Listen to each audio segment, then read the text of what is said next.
C'est un jeu qui depuis peu retrouve une nouvelle jeunesse. Avec les confinements successifs, les échecs ont la cote plus que jamais. Un succès qui s'explique aussi par une série, Le Jeu de la Dame, qui cartonne en ce moment.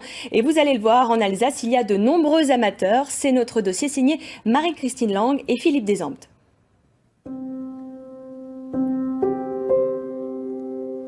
Dans cette boutique spécialisée, cette année, les échiquiers se sont arrachés.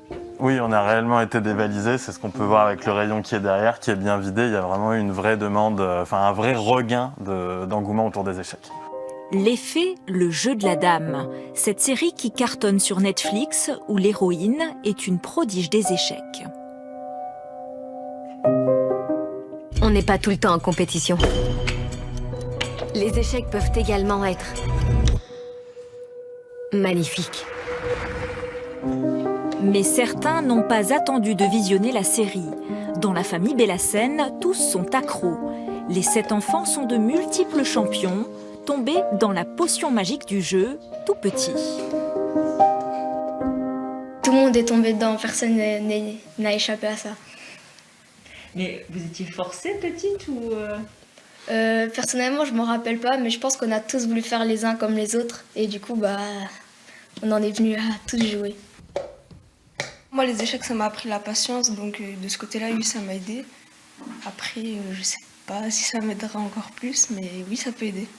Et dans le rôle de l'influenceur, le père Omar, à l'origine de cette passion familiale. Je suis fier, oui, parce qu'il y a de la réussite, il y a des bons résultats. Moi, ce que j'aime bien aussi, c'est la remise en cause, c'est-à-dire qu'on perd, mais on revient, et puis on doit être plus fort, on doit corriger, on doit être corrigé ce qui n'a pas marché la veille. Une discipline qui, selon cette psychologue, présente bien des vertus. Donc vous avez les fonctions, surtout au niveau frontal, qui sont mobilisées. Il y a des études qui tendent à démontrer que la pratique régulière des jeux d'échecs améliorait des capacités comme la concentration, la mémorisation, la planification et également la résolution de problèmes. C'est vrai qu'on pourrait considérer cette discipline peut-être comme un réel sport cérébral. Peut-être même le sport cérébral par excellence même. Pour l'excellence, il y a d'ailleurs 70 clubs en Alsace, dont celui de Bischwiller, fondé et tenu de main de maître depuis 40 ans par Roland Reb. Chaque fois que la dame touche le roi et qu'elle est protégée, c'est mat. C'est bien, tu as vu que ton fou était attaqué, tu l'as enlevé. Son cercle d'échecs de Bischwiller est sur le podium des meilleurs de France depuis 2013 et aligne les meilleurs joueurs de toutes origines.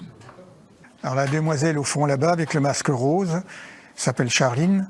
Elle a fait vice-championne de France, elle était championne du monde en Chine l'an dernier. Là le petit là au masque bleu là-bas qui a aussi été champion d'Alsace 2 fois, qui a été au championnat de France. Samuel et Noulan, donc qui ont aussi été au championnat de France. Des petits champions qui aiment particulièrement le blitz. Jouer une partie à toute vitesse en 3 minutes, sans oublier les fondamentaux. Ce qui me plaît, c'est d'avoir un adversaire devant moi, de pouvoir jouer avec lui, de faire des stratégies. Il faut travailler le temps qu'on pense qui est le meilleur et surtout ne pas abandonner. Et si Roland était au pouvoir? Si moi j'étais président, on enseignerait les échecs à l'école primaire et même en maternelle. C'est vraiment formateur. En attendant, l'Alsace compte déjà 1600 licenciés et ce virus-là peut bien continuer à se transmettre.